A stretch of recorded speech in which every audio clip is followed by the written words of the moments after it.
लोग। शाह साहब, आपसे एक राय ये लेनी है कि पिछले एक महीने से जो वीकेस्ट सेक्टर हमने बाजार में देखा है वो है बैंकिंग स्पेस। कुछ ऐसे दिग्गज बैंक पिछले एक महीने से कोई भी आपको ना लॉन्ग कॉल सुनने को मिल रही है, ना कोई ऐसा ट्रेड मिल रहा है जहां पर आप लंबी साइड पर पैसा बनाएं। ये बताइए कि स्टॉक्स जैसे कोटक महिंद्रा बैंक और एचडीएफसी बैंक, कौन सा ऐसा जोन होगा जहां पर आप एक बाय इनिशिएट करेंगे अपने लॉन्ग टर्म या मीडियम टर्म इन्वेस्टर्स के लिए? तो शेर जी, मेरे ख्याल से 1200-1250 ये स्तर होंगे कोटक महिंद्रा बैंक के, क्योंकि ये स्तर तब भी बने थे जब मेरे ख्याल से वो विवाद खड़ा हुआ था कोटक महिंद्रा बैंक और आरबीआई के बीच में। और तब मेरे ख्याल से 1180 के आसपास आकर के, जो मेरी याददाश्त है उसको ध्यान में रखते हुए मैं आपको बता रहा हूँ, ये फिर से ऊपर के तरफ के दायरे बने थे। तो मुझे नहीं लग रहा है कि 1250 और 1200 के नीचे मंदी करनी चाहिए, क्योंकि वो काफ़ी घातक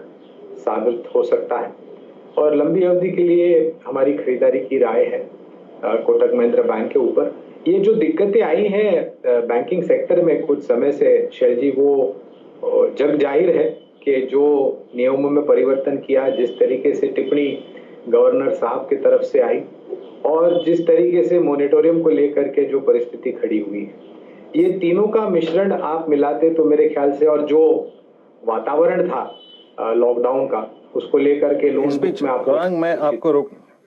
गौरांग की जरूरत नहीं है। और एक विकल्प जिसका जिक्र आप कर रहे थे हेमंत, निवेश लायक रणनीति आपको बना करके अगर निवेश करना है तो क्रेडिट एक्सेस ग्रामीण, यहाँ पर लंबी अवधि के लिए हमने करीबन 850 तक के लक्ष्य तय किए हैं।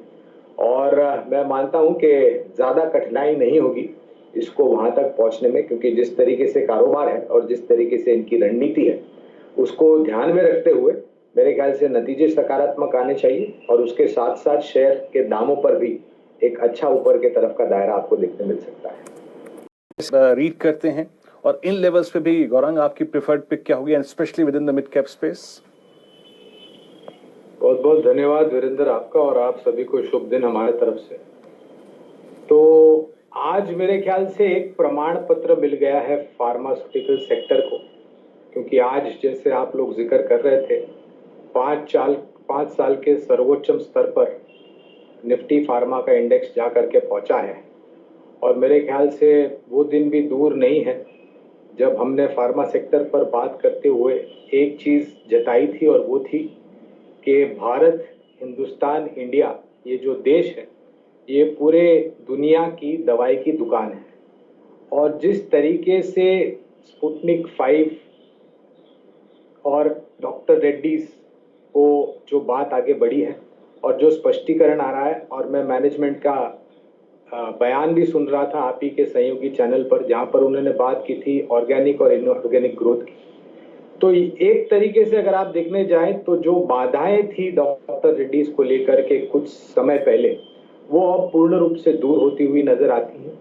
और अगर स्पुतनिक 5 को लेकर के सकारात्मक से समाचार या खबरें आने वाले दिन में और भी आते हैं, तो एक अंदाजा आप लगा सकते हैं कि कितनी बड़ी मात्रा में इनके जो नतीजे हैं, इनका जो कारोबार है, उस पर कितना सकारात्मक असर पड़ेगा। और मुझे तो ताज्जुब नहीं होगा कि यहाँ से भी और आने वाले समय में आपको ऊपर के तरफ के दायरे दिखाई दे। जो पसंदगी आपने बात की है मिड कैप फार्मा में, तो हमने मेरे ख्याल से कुछ 4 हफ्ते पहले या 5 हफ्ते पहले ग्रैन्यूल्स इंडिया पर 280 पर राय दी थी। आज मेरे ख्याल से 380 पर यह स्टॉक है। यहाँ पर भी जिस तरीके से खबरें आई है वीरेंद्र, हमें लग रहा है कि ये एक महज शुरुआत है। और इसके साथ साथ अगर आप थोड़े बहुत सुलझे हुए खिलाड़ी हैं और नजरिया लंबी अवधि का रखते हैं, तो टोरेंट फार्मास्यूटिकल्स और एलेम्बिक फार्मास्यूटिकल्स, ये दो पसंद तो होगी ही, लेकिन इसके साथ साथ और एक कंपनी है जिसका जिक्र बार बार नहीं होता है, वो है आरती ड्रग्स। आपको भी लगता है ये कंटिन्यू रहेगी? स्मॉल कैप, मिड कैप सब क्या भागे हैं कल के सत्र में? बिल्कुल हेमंत, और जिस तरीके से नीतियों में बदलाव किया है सेबी ने, जहां तक म्यूचुअल फंड का सवाल है, और कल काफी विश्लेषण आपके चैनल पर, आपके सहयोगी चैनल पर हो रहा था, मेरी एक ही दरखास्त होगी कि आप अगर चुनिंदा मिड कैप और स्मॉल कैप में थोड़ी बहुत जानकारी लेकर के थोड़ा बहुत अभ्यास करके आप निवेश करते हैं तो आप कभी भी गलत साबित नहीं हो सकते। अभी उदाहरण के तौर पर आप देखिए, मैंने काफी समय से मैं मिड कैप आईटी पर जोर दे रहा हूं और आपके साथ बात करते हुए, आपके सहयोगी के साथ बात करते हुए मैंने ये भी जताया था कि मुझे दिग्गजों के सामने मझौली आईटी कंपनियां हैं वो ज्यादा पसंद है और इतिहास गवाह है कि कभी कभी नतीजों में ज्यादातर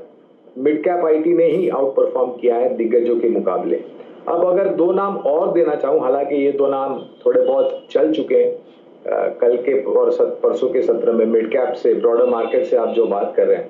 वो है अवंती फीड्स और एपेक्स फ्रोजन फूड्स। यहाँ पर भी मैं ये थोड़े बहुत मतलब बुनियादी तौर पर बात कर रहा हूँ हेमंत, ये दोनों स्टॉक के ऊपर, लेकिन ये क्योंकि इतने चल चुके हैं तो मैं एक ही राय दूंगा कि आप थोड़ा बहुत निवेश करें, पूरी ताकत लगा करके जल्दबाजी करके एक ही समय पर निवेश मत कीजिए, गिरावट पर जोड़ते जाएं। और ये भी कहीं ना कहीं खपत से जुड़ी हुई थीम से ताल्लुक रखते हैं ये दो स्टॉक, तो मुझे लग रहा है कि ये दोनों स्टॉक भी आपके रडार पर होने चाहिए।